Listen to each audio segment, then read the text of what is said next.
Hi guys, welcome back. I'm Pronobus, and we're going to start off going at a much slower pace this time on how can you actually use this stuff. So starting from the top is the master cheat sheet. This holds a lot of information, overwhelmingly so. We're going to take it slow, and it's okay. If you don't get it all the first time, you can watch the video again, and of course, you can fiddle around with it and play with it until you figure it out yourself, which works too. So we're going to start up here at the top. Commands that are commonly used when you're out in the wilderness. Well, when you're out in the wilderness, you might be chasing something. And if so, you can connect the wilderness chase and it'll generate some difficulties you might encounter. And this is okay, but I'm going to want to revise it some more. The general idea for a pass-fail is that you're given several DC checks that as a party you have to decide how you're going to handle them and then perform the check. 3 passes, you catch them. 3 fails and they get away. Whichever happens first. And they're just given to you one at a time. Of course, it could be a bit more complicated. Instead of doing it as a whole group, you could do it as individual members moving on a map. And there may be nothing in your path that movement, that round, or maybe there's more.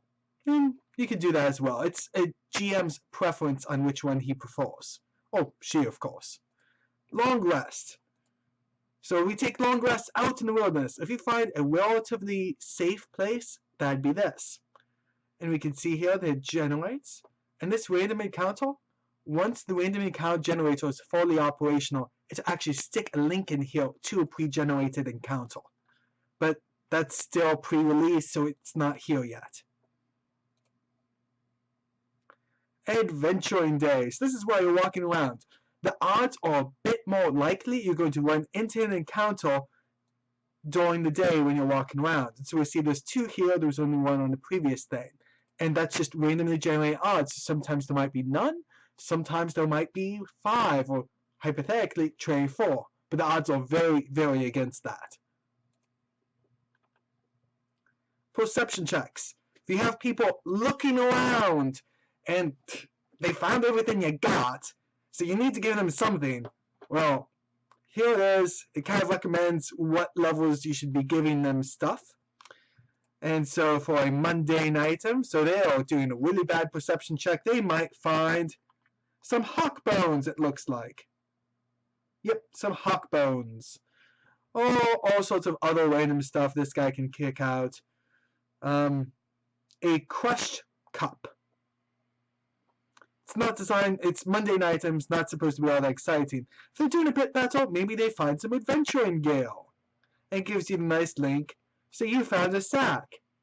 I'll drop that in the party inventory if you want. And there's all sorts of stuff in there as well. And if they're doing a bit better, maybe some light armor. Again, with the links all ready to go.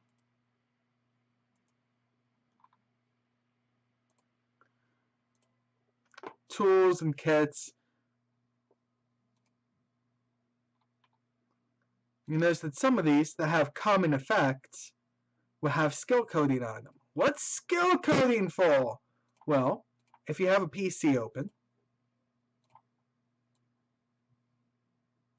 and we go into the skills, because skill coding, skills, makes sense.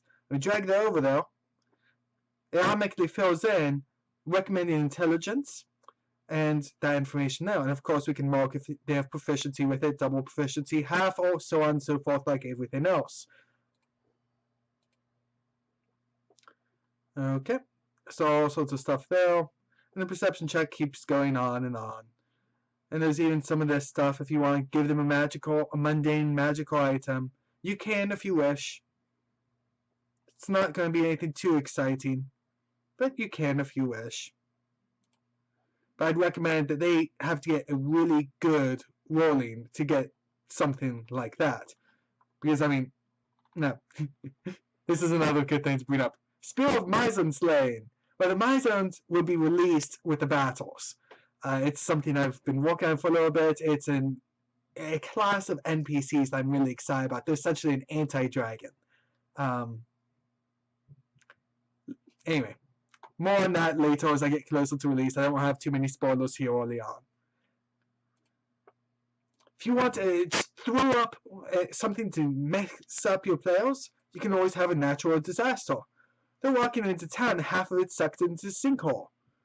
They're trying to cross a river when a volcano erupts. Is it in the distance or is it right on top of them? If they're near the coast, a tsunami rushes in. Or maybe the rivers are flooding. So all sorts of stuff you can roll there. Maybe they're out prospecting, looking for something. So livestock, they find some goats. Or maybe some pigs. Or a nice batch of pine trees. So on and so forth. If they're looking around, you can find all sorts of stuff. And the guy's like, it just came up with 3 livestock. Odds are actually against that. You can see it's only a 13 to 16 chance here. Odds are much more likely they'd find grain than animals, but whenever you're rolling, you don't know what's going to happen. So when you're out and about in the wilderness, those are some of the most common things. If you're in a dungeon, you're probably going to want the dungeon cheat sheet. But you might also want a random dungeon day to just decide if something happens throughout the day. And you'll see that walking through a dungeon, random encounters get really, really common. You kind of expect that. Every few hours, you're fighting something if you're walking through a dungeon. Again, you may want the perception check, same thing as earlier. And we'll get to the cheat sheet on the dungeon in the next video, because that's next up on the list. Urban Chase is very much like the Wilderness Chase. This has a bit better flavor text. I still need to work on the Wilderness Chase to bring it up to this level. I'm much happier with the Urban Chase. Random City. So you can generate an entire city with a single click. And it even recommends some buildings in there and so on and so forth. And we'll talk more about the building generators when we get to Cheat Sheet 4.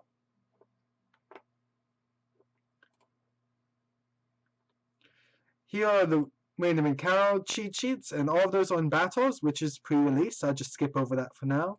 The loot cheat sheet, we'll talk about that in another video. NPCs. So you can generate a random NPC, which I think is kind of nice. And that's very detailed. That's enough to have a story based off of. So if you want someone truly random, that's nice and easy. If you want someone that is a specific race, you can just grab their race.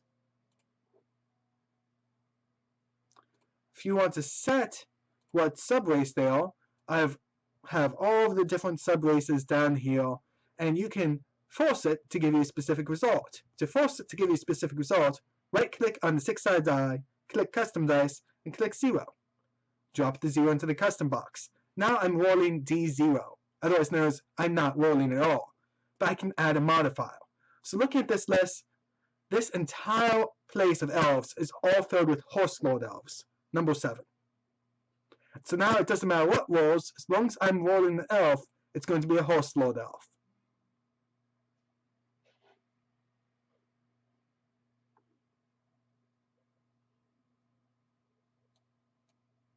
And it would if I chose elf instead of half elf. Oops, broken link. So if you find a broken link, please, please, please tell me about it.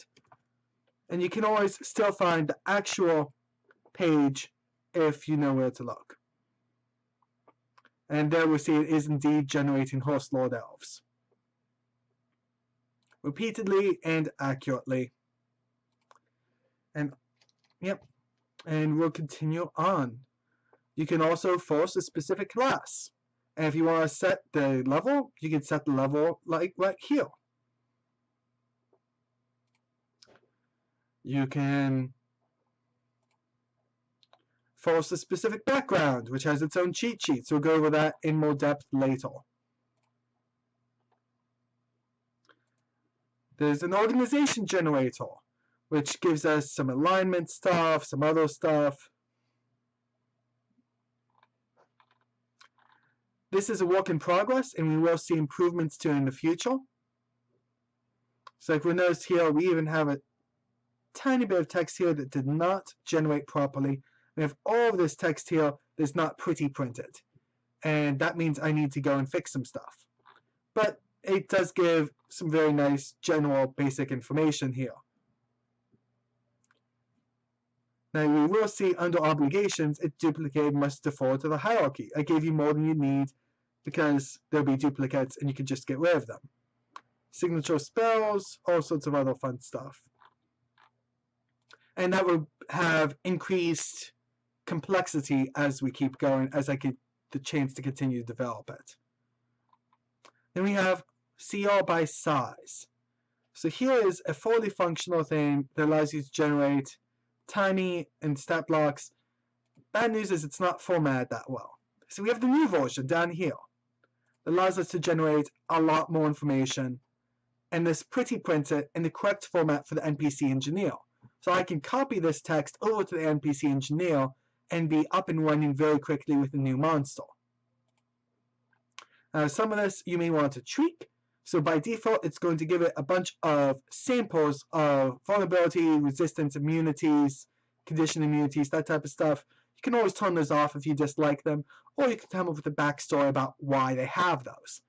Quite frankly, that's kind of what I really like to do when I'm designing the bosses or other random monsters and other stuff. Okay, they have these traits. What fits those traits? It's just enough of a hint that I can come up with something crazy. But if you don't want to come up with something crazy, you of course don't have to. And that is the entirety of the master cheat sheet. As you saw, there's a bunch of links to other cheat sheets on here, and there's a bunch of other information in future videos. But that's the start. Thank you guys for coming on out. Please follow the video, share it with your friends, and of course, it'd be great if you guys would join in with me on Patreon. God bless you all and have a great day.